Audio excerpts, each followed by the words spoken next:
कहानी का शीर्षक है बंदिशें। मैं तुम्हारी माँ के बंधन में और नहीं रह सकती। मुझे अलग घर चाहिए जहाँ मैं खुल के सांस ले सकूं। पलक रवि को देखते ही जोर से चिल्ला उठी। बात बस इतनी थी कि सुलभा जी ने रवि और पलक को पार्टी में जाता देखकर इतना भर कहा था कि वो रात 10 बजे तक घर वापस आ जाए। बस पलक ने इसी बात को तूल दे दिया और 2 दिन बाद ही उसने किरण के घर किटी में उसे मकान ढूंढने की बात भी कह दी। मुझे मम्मी जी की गुलामी में रहना पसंद नहीं। पलक, तुम्हारी तरह एक दिन मैं भी यही सोचकर अपनी सास से अलग हो गई थी। किटी खत्म होते ही किरण पलक से मुखातिब थी। तभी तो आप आजाद हो, पलक ने चहक कर कहा तो किरण का स्वर उदासी से भर गया। किरण पलक से 10 वर्ष बड़ी थी।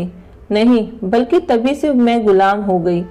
जिसको मैं गुलामी समझ रही थी, वास्तव में आज़ादी तो वही थी। वो कैसे पलक? जब मैं ससुराल में थी, दरवाजे पर कौन आया मुझसे मतलब नहीं था, क्योंकि मैं वहाँ की बहू थी। घर में क्या चीज़ है क्या नहीं है, इससे भी मैं आज़ाद थी। दोनों बच्चे दादा दादी से हिले थे। मुझे कहीं आने जाने पर पाबंदी नहीं थी, पर कुछ नियमों के साथ जो सही भी थे। पर जवानी के जोश में मैं अपने आगे कोई सीमा रेखा नहीं चाहती थी। मुझे ये भी नहीं पसंद था कि मेरा पति ऑफिस से आकर सीधा पहले माँ के पास जाए। तो फिर पलक की उत्सुकता बढ़ गई। मैंने दिनेश को हर तरह से मनाकर अलग घर ले लिया और फिर दरवाजे की घंटी, महरी, बच्चे, धोबी, दिनेश सबके वक्त की गुलाम हो गई। अपनी मर्जी से मेरे आने जाने पर भी रोक लग गई, क्योंकि कभी बच्चों का होमवर्क करना तो कभी उनकी तबीयत खराब। हर जगह बच्चों को ले नहीं जा सकते, अकेले भी नहीं छोड़ सकते, तो मजबूरन पार्टियां भी छोड़नी पड़ी। जबकि ससुराल में रहने पर यह सब बंदिश नहीं थी। ऊपर से मकान का किराया और फालतू के खर्चे अलग। फिर दिनेश भी अब उतने खुश नहीं रहते। किरण की आंखें नम हो उठी।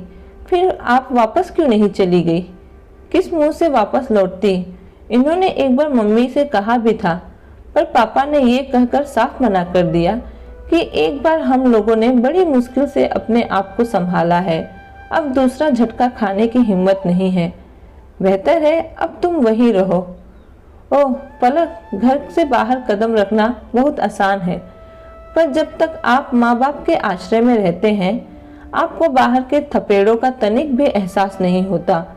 माँ बाप के साथ बंदिशें से ज़्यादा आज़ादी होती है, पर हमें वो पसंद नहीं होती। एक बार बाहर निकलने के बाद आपको पता चलता है कि आज़ादी के नाम पर खुद अपने पाँव में जंजीरें डाल ली। बड़ी होने के नाते तुमसे यही कहूँगी, सोच समझ कर ही ये कदम उठाना। मन ही मन ये गणित दोहराते हुए पलक एक क्षण में निर्णय ले चुकी थी। उसे किरण जैसी गुलामी नहीं चाहिए। घर की ओर चलते बढ़ते कदमों के साथ ही साथ वो मन ही मन में बुदबुदा रही थी कि घर पहुंचते ही सासू माँ के पैर छूकर क्षमा मांग लूंगी और सदा उनके साथ ही रहूंगी। माँ बाप को साथ नहीं रखा जाता, माँ बाप के साथ रहना होता है। यह बात पलक को बहुत अच्छे से समझ आ गई। तो दोस्तों, आज की कहानी यही समाप्त होती है। अगर कहानी अच्छी लगे तो कहानी को लाइक और चैनल को सब्सक्राइब करना ना भूलना।